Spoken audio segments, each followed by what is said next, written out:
Welcome back everybody to another episode of Direct Comparison.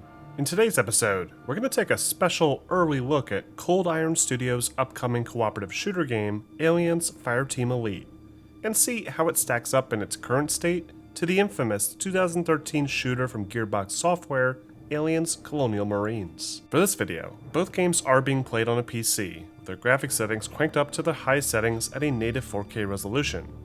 However, I want to stress beforehand that the footage of Fireteam Elite being shown today is from an early build of the game.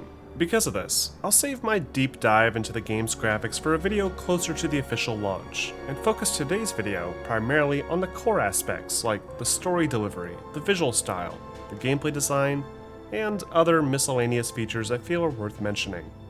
Also, I want to thank Cold Iron Studios for inviting us out to try the game early. Alright, let's get started by first talking about how each game handles their respective narratives. Colonial Marines serves as a direct sequel to James Cameron's 1986 classic Aliens. In it, players assume the role of a corporal in a battalion of Marines, who is sent to investigate the events that transpired during the film. Soon after arriving, though, they're brought face to face with a xenomorph infestation, and as you'd expect, are picked off one by one in their efforts to search for survivors and escape with their lives. Throughout the player's adventure, they'll run into several references to the film, including recreations of iconic locations, similar scenarios, and even some familiar faces. Colonial Marines also borrows heavily from the very scripted first-person shooter design of games from the late 2000s, mainly the Call of Duty series. Every mission funnels the player through one-way paths often bookended by some sort of triggered event, whether that be an enemy ambush, a cheesy conversation, or some explosion off in the background. Because everything is set up this way, every player's experience through the course of the game will be the same. Fireteam Elite, on the other hand, takes a much more distanced approach to its storytelling. This game takes place within the same universe, but long after the events of the first three films. This means there's no cameos and no returning locations. It's also unclear whether this game is considered canon to the main Alien series like Colonial Marines is. As far as the structure goes, Fireteam Elite delivers its narrative through audio recordings, logs, and conversations with friendly NPCs back at its hub. The NPCs in this hub are fully voiced. However, it appears they have no talking animations in this early build. There's also no cutscenes, though it's unclear if this will be added in later. When actually on a mission, fighting the xenomorphs themselves, there's little to no story going on. Sure, there's some radio communication with HQ, repeatedly telling you where to go next, but there's no chatter between the player characters themselves to help expand upon their relationships. It's similar to how the story is handled in the Destiny series, where you can learn more about the game world and characters if you search for it and talk to all the NPCs, but it's not explicitly told otherwise, putting its cooperative gameplay above all else. This isn't necessarily a problem, but I feel like this game should take a page from Turtle Rock and Valve's Left 4 Dead series, where the story is told through the environment, and through the several variations of playable character dialogue triggered throughout the course of each mission. The way it stands now feels weirdly disconnected, almost like an arcade shooter instead. Next up, let's talk about the visual style utilized by both games. Now, it's no mystery that Alien Colonial Marines is a bit of a train wreck of a game. It was hugely panned by critics and fans alike when it first released due to its failure to deliver on promises, the most apparent of those being the lackluster presentation. The graphics were badly outdated at launch, with low-res textures, broken artificial intelligence, and an abundance of annoying bugs, primarily on the console platforms. That being said, having just played this game for the first time this weekend, I have to say the game isn't quite as terrible as I had anticipated. I still don't recommend it, but there's a handful of moments here where I think the developers deserve some credit. They nailed the design of these environments at times, with some really nice attention to detail that feels like it's ripped straight from the film. This scene in particular is especially striking, thanks to the smart use of ambient lighting to help set that quintessential alien mood. Fast forward to 2021 and we have Fireteam Elite, that, while not the worst looking game, feels empty and uninspired. It's just a bunch of hallways, staircases, catwalks, and more hallways. I think mixing in residential areas, a mess hall, restrooms, or literally anything else would help to give these 15 to 20 minute sections of the game more life, and help deliver a story without having to say a word. Now, that being said, the areas that are in the game are still very nicely detailed. The textures are a nice high quality, there's some great lighting effects, and I love the use of smoke and steam that will trigger at set moments, even if the effect itself doesn't seem to play well at high refresh rates. Still, an industrial location like this only stays interesting to the player for so long, and it's difficult to recall any particular area very well after the fact. The Xenos also don't seem to be taking advantage of this space either.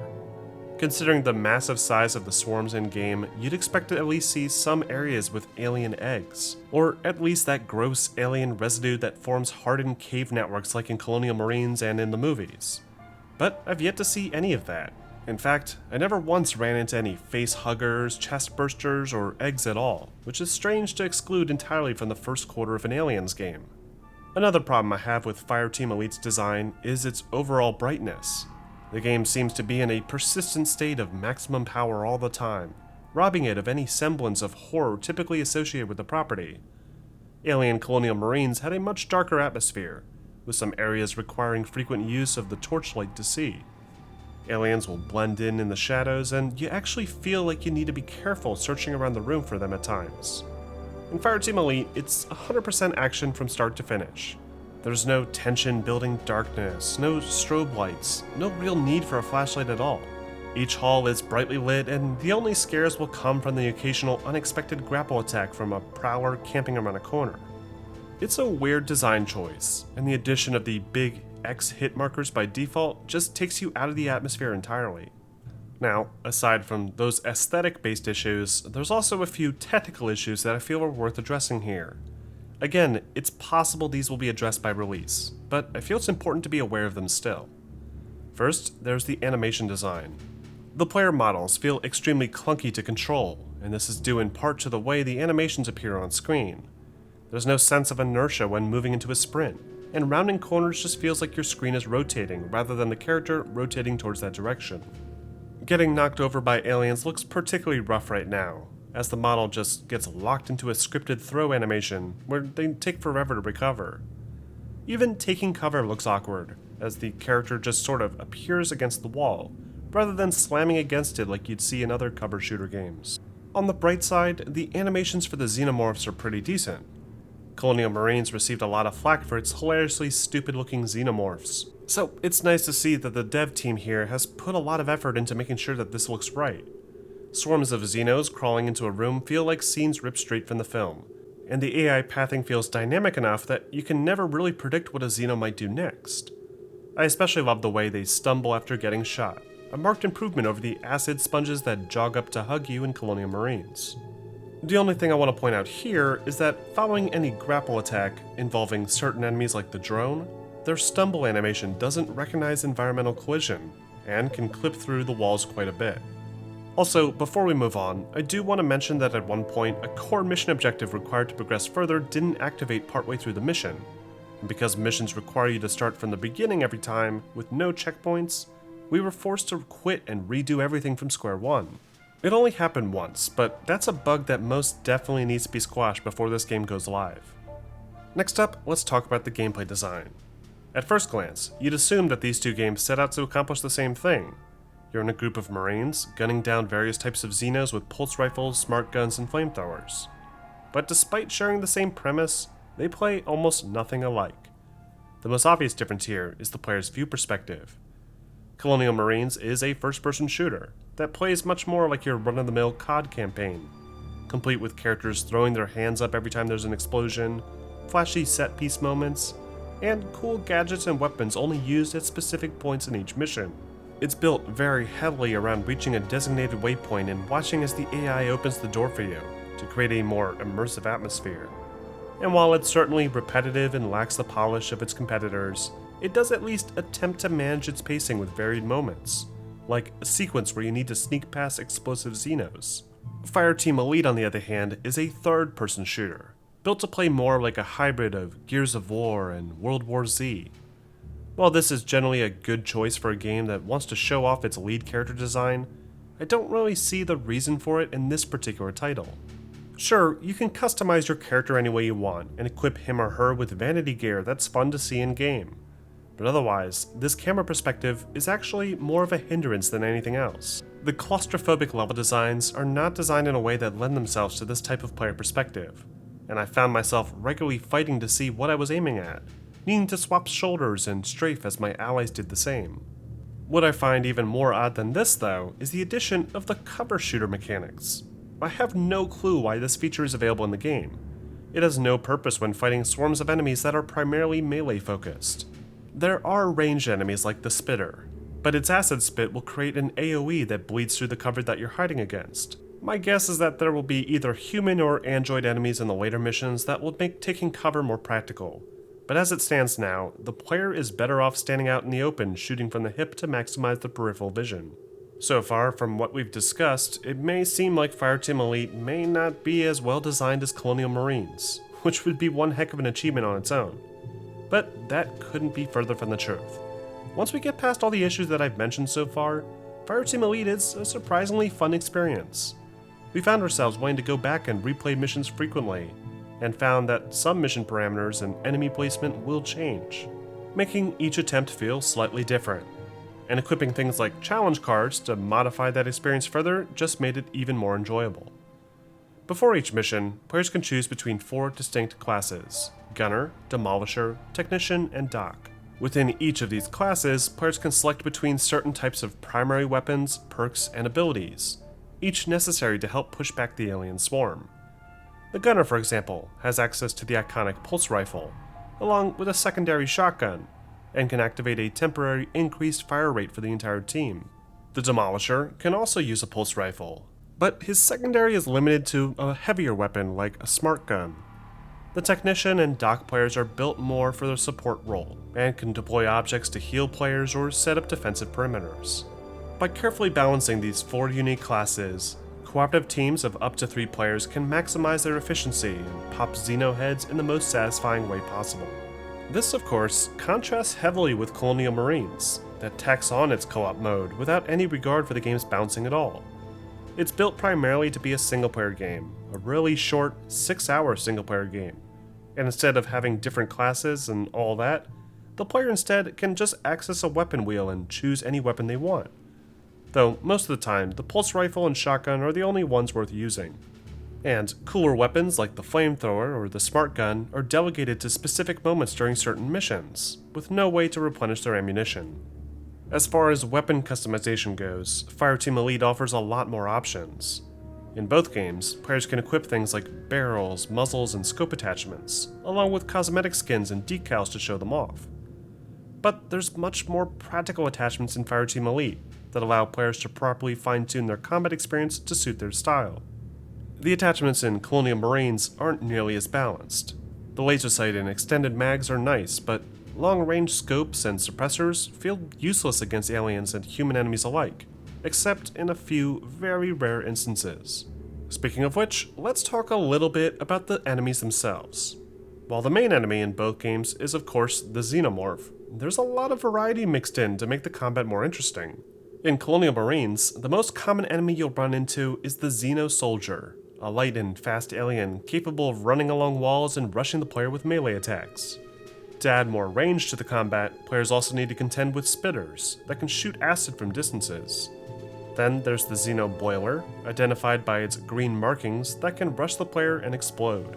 Fireteam Elite features a lot of the same enemy types, who happen to serve more or less the same purpose. There's the soldiers, known as runners here, the drones and prowlers, that, like the lurker, are designed to ambush the player, and there's even the exploding bursters and spitters now and again. But Fireteam Elite also includes much more powerful Xenos called warriors, usually during the bigger survival sections. This type of alien does technically appear in Colonial Marines, but it serves only as a single boss encounter instead. Now, there are still a few more campaigns in Fireteam Elite that could potentially introduce even more enemy types, so we'll just have to wait and see. Though I wouldn't be surprised if there were also facehuggers, androids, and an alien queen as well. Finally, let's wrap up this early preview comparison with a brief sound analysis. For this section, I've chosen a few sequences from each game that I feel match pretty closely in terms of their relative action, though I'll be sure to create more controlled sound comparisons when the final game releases. For now, which game do you feel nails the general look, sound, and feel of the Aliens experience?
And that wraps up this episode of Direct Comparison. Overall, Aliens Fireteam Elite in its current state will likely not make that big of a splash. It seems to be suffering the exact same identity crisis that Colonial Marines suffered from nearly a decade ago, and fails to truly represent its source material to its full potential. Aliens is about a lot more than just gunning down swarms of bugs crawling on the ceiling. There's character to that world, coupled with social commentary themes that all contribute to the overall style and atmosphere. But as it stands, Fireteam Elite's dismissive story delivery and lackluster presentation leaves a lot to be desired. Now, all of this could potentially be forgiven if the gameplay remains as enjoyable as it is now. There's something to be said about a game that's fun to replay in harder difficulties, that's not done simply to grind for loot. And the game-modifying challenge cards activated before each mission add a nice twist to the game's replay value, and are easily one of the game's strongest aspects. But for most players, these types of things may not be enough to keep the game from becoming yet another disappointing Aliens video game spin-off. And I feel as though some extra time to iron out all the bugs and integrate a more meaningful narrative would help immensely. But what do you guys think? Is Fireteam Elite the Aliens game that you've been waiting for? Or is this potentially another Colonial Marine situation? Let me know in the comment section. And as always, don't forget to like and subscribe for more videos like this posted every week.